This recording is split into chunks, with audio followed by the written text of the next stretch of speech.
반갑습니다. 이 시간에는 지난 시간에 이어 신통일한국과 인간해방 제2부 강의를 시작하도록 하겠습니다.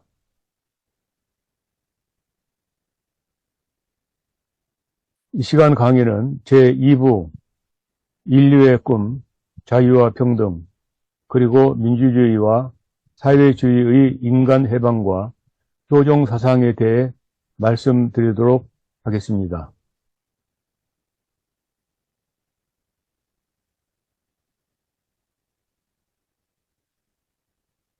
현대 민주주의에서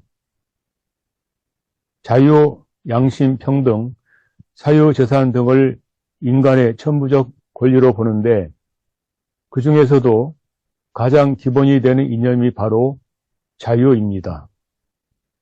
프랑스 대혁명의 구호는 한마디로 자유가 아니면 죽음을 달라는 구호였습니다. 근대 합리주의와 경험주의를 종합하고 계몽주의를 완성한 사람이 바로 임마누엘 칸트입니다. 그런데 그 칸트는 내적 외적 자유의 실현을 인간성의 완성으로 보았습니다. 도덕적 자율성에 두 가지 구성 요소가 있는데 스스로 준칙을 보유한다는 점에서 내적 자유가, 그 준칙을 스스로 지킨다는 점에서 외적 자유가 허용된다고 보았습니다. 이런 칸트의 도덕적 자율성과 몽테스키의 상권분립, 애덤 스미스의 시장경제, 국민주권론과 대우민주주의 길은 같은 이념들이 기초가 되어 자유민주주의가 세워진 것입니다. 이런 이념적 기초들을 살펴볼 때 자유민주주의와 시장경제, 자본주의는 한마디로 합리적 이성의 기초에 세워진 가장 진보된 제도라고 말씀드릴 수가 있는 것입니다. 자유에는 외부의 속박이 없는 상태의 소극적 의미의 자유가 있고 자신이 하고자 하는 것을 할 수 있는 적극적 의미의 자유가 있을 것입니다. 그런데 이런 자유를 실현하기 위해서는 칸트가 말했듯이 도덕적 자율성을 갖고 양심의 명령에 따라 정한 명령을 실천해야만 하는 것입니다. 그런데 현실은 어떻습니까? 각 나라마다 상권 분립이 잘 지켜지지 않고 있으며 어느 나라든 정치와 사회에 문제가 많은 것을 보면 그것이 결코 쉽지 않다는 것을 알 수 있습니다. 이것이 자유민주주의와 자본주의 사회의 문제점인 것입니다.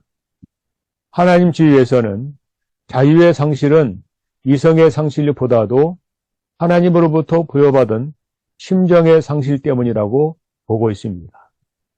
인간이 심정을 기반으로 할 때 비로소 자유로운 존재가 되며 기쁘고 행복한 삶이 될 것이기 때문입니다. 그 자유의 원천인 심정, 그것이 바로 하나님, 즉 하늘 부모님의 심정이라고 하는 것을 알아야 할 것입니다. 예컨대 어머니가 아이를 10개월 동안 임신을 하고 목숨을 건 출산을 하고 양육하는 과정을 보면 엄청난 어려움과 고통이 따르지만 기꺼이 기쁜 마음으로 희생하는 이유는 바로 부모의 심정 때문이라는 것을 알 수가 있는 것입니다. 인간 해방에 있어서 자유 못지않게 요청되었던 것은 평등사회가 아닐 수 없습니다. 역사적으로 어느 나라든 인간이 다른 인간을 재산이나 가축으로 취급하는 노예 제도가 있었습니다. 특히 산업혁명 이후 급격한 부의 불평등 사회에서 급진적 평등을 지향하는 공산주의가 출현하게 되었던 것입니다. 봉건사회에서 근대사회로 넘어가던 17세기 영국의 명예혁명을 대표하는 정치사상가인 존 노크는 인간의 평등한 자연권은 국가로부터 부여받은 것이 아니라 하늘로부터 부여받은 것이라는 천부인권 사상을 주장을 했던 것입니다. 이러한 인류의 평등한 사회를 만들기 위해 인류는 많은 노력을 경주해 왔습니다. 민주주의에서는 기회의 평등과 선별적 복지를, 그리고 사회주의에서는 결과의 평등과 보편적 복지를 주장해 왔습니다.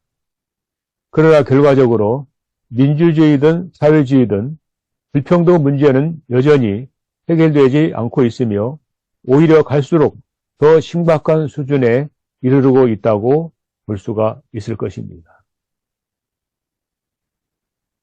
행복한 사회가 되기 위해서는 평등이 있는 자유사회, 또 자유가 있는 평등사회로 가야 하는데, 문제는 그 자유와 평등이 충돌을 하게 된다는 것입니다.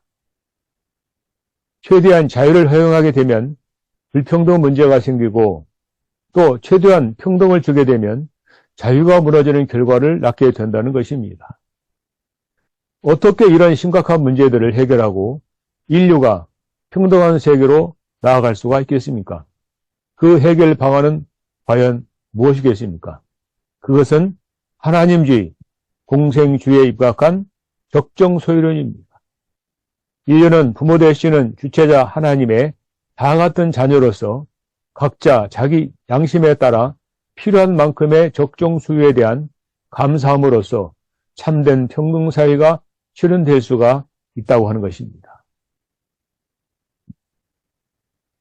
하나님의 입장에서 볼 때 자유와 평등이란 무엇인가에 대해서 말씀을 드리도록 하겠습니다.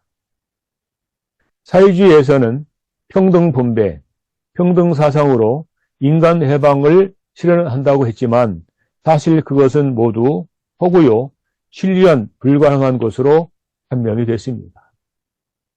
본래 인간의 평등이란 인간의 영원한 주체요 부모 되시는 하나님 앞에 심정과 인격의 평등이요 감사의 평등인 것입니다. 그리고 자유와 평등의 관계는 인간의 마음과 몸의 관계와 같아서 주체와 대상의 관계라는 것을 알아야 할 것입니다. 행복한 세상은 자유와 평등이 동시에 충분히 실현된 세상이 아닐 수 없습니다. 그것은 마치 술의 양 바퀴가 함께 굴러가듯이 하나님의 심정, 즉 참사랑을 중심하고 주체와 대상의 입장에 있는 자유와 평등이 서로 위하며 함께 굴러갈 때만 가능할 것입니다. 이번엔 인간 해방을 위한 근본 사상인 효종 사상에 대해서 알아보도록 하겠습니다. 자유와 평등이 실현된 이상사회를 실현하기 위해서는 반드시 효종 사상에 대해서 알아보아야 할 것입니다. 그러면 그 효종이 무엇인가를 알아야 되겠는데, 그러기 위해서는 먼저 효란 무엇인가에 대해서 알아보도록 하겠습니다. 유교에서는 효를 만행의 근본이라고 합니다. 그런데 하나님주의에서는 유교의 가정주의를 넘어 인류 대가정주의를 지향하고 있습니다. 그리고 하나님과 인간의 관계를 부모와 자녀의 관계로 규정하고 있으며, 하늘 부모님의 사랑에 대해 자녀된 인간이 부모 되시는 하나님에게 돌리는 정적인 힘, 미를 효라고 규정하고 있는 것입니다.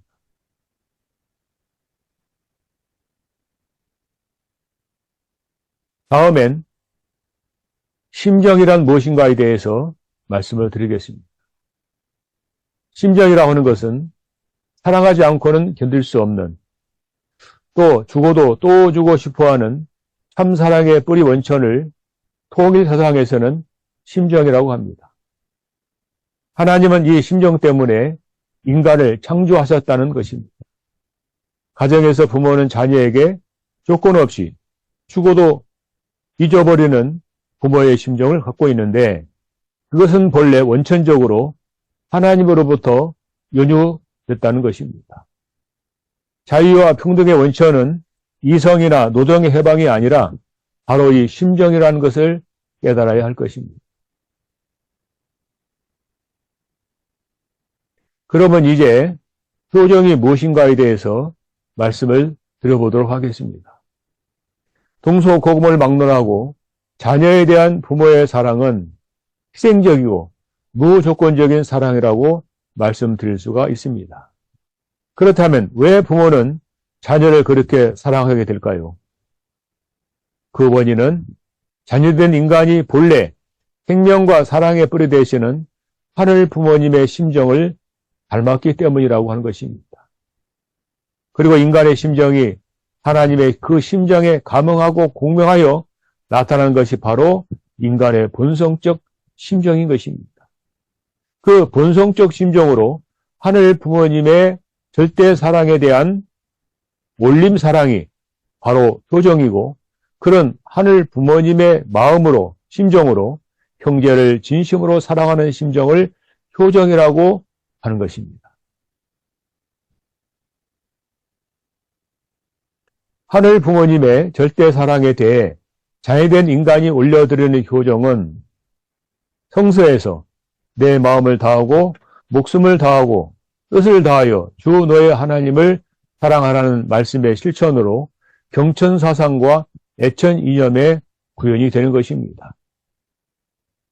유대교와 기독교, 이슬람의 조상으로 불리우는 아브라함이 하나님의 뜻을 받들어 100년 만에 얻은 독자 이삭을 하나님께 제물로 드리려 할 때에 하나님께서 내가 이제야 나를 경외하는구나 라고 하시며 독자 이삭을 죽이려 했던 칼을 멈추게 하였다는 성서의 이야기가 있습니다. 이 이야기는 하늘 부모님의 인간에 대한 절대적 사랑에 대해 인간의 효정이 무엇인가를 설명하는 표본이라고 할 수가 있을 것입니다. 하늘 부모님의 인간에 대한 절대 사랑에 대해 인간이 올려드리는 효정을 종적인 효정이라고 한다면, 그런 하나님의 심정으로 형제를 내 몸처럼 사랑하는 심정을 횡적 효정이라고 말씀드릴 수가 있는 것입니다. 구약 성서에 보면 예수와 야곱 쌍둥이는 서로 형제지만 동생 야곱은 형 대신 받을 축복을 받고 멀리 고향을 떠나 21년간 모욕살이를 하게 되는 겁니다. 21년 만에 고향으로 돌아오는 야곱이 모든 축복받은 재물을 형님에게 드릴 작정을 하고 드디어 형님을 만나러 갑니다. 그때 야곱은 형 예서를 멀리 바라보면서 7번 경배를 하면서 그 형을 찾아가 포옹을 하고 형님 얼굴을 보니 하나님 얼굴을 본 것 같다며 기뻐했으며, 형제는 서로 지난 날을 용서하고 하나가 되는 장면이 나오게 되는데, 이 장면은 성서 가운데에서도 가장 아름다운 장면이라고 할 수가 있을 것입니다. 이것이 바로 인간을 널리 유익하게 하라는 홍익 인간 사상과 애인 사상을 실천하는 효정이라고 하는 것입니다. 문선명 선생께서는 1991년 12월 북한을 방문하여 김일성을 만나게 됩니다. 사실 문선명 선생에게 있어서 김일성은 원수와 같은 입장이 있었습니다. 선생께서는 김일성 지하 감옥에서 2년 8개월간 생사를 넘나드는 강제 노역을 하셨고, 세계적 성공 지도자인 문선명 선생을 죽이려 했던 장본인이 바로 김일성이었던 것입니다. 그렇지만 문선명 선생께서는 효정의 심정으로 김일성을 진심으로 품고 형제의 정을 맺었던 것입니다. 그 일로 인해 이산가족 상봉이 이루어지고 금강산 개발과 핵개발 포기를 선언하게 되었던 것입니다.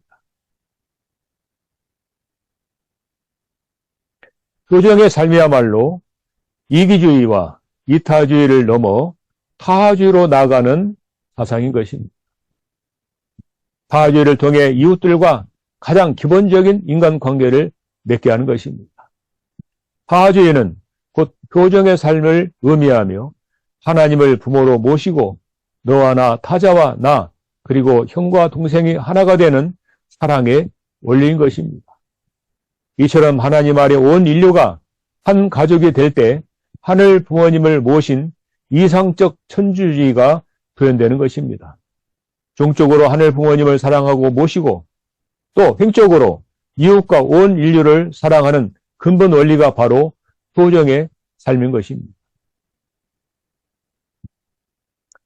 마르크스는 인간의 소외 문제를 노동과 노동 생산물로부터 소외되었다는 것으로 인간 소외를 말했습니다.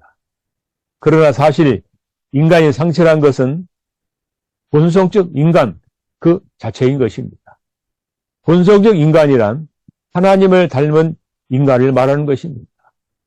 즉 통일사상에서 말하던 하나님의 성상과 형상, 양성과 음성, 심정과 로고스, 창조성을 닮은 존재가 바로 본성적 인간인데 그 본성적 인간성을 상실했다는 것입니다. 타락으로 말미암아 인간은 하나님과의 관계가 단절됨으로써 창조 본성과 절대 가치를 상실했습니다. 이것이 바로 인간 소외의 본질인 것입니다. 노동자가 인격을 무시당하는 것도 자본가가 물욕에 사로잡히는 것도 모두 다 하나님의 사랑을 상실했기 때문인 것을 우리가 알아야 할 것입니다.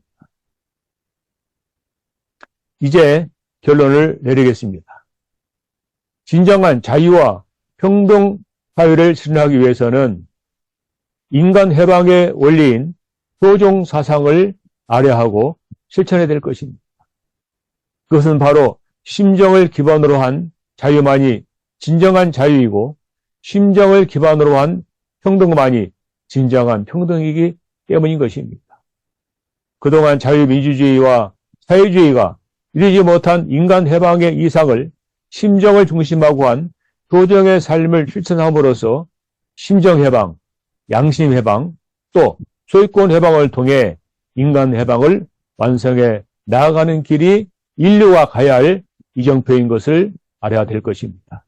여러분 끝까지 경청해 주셔서 대단히 감사합니다.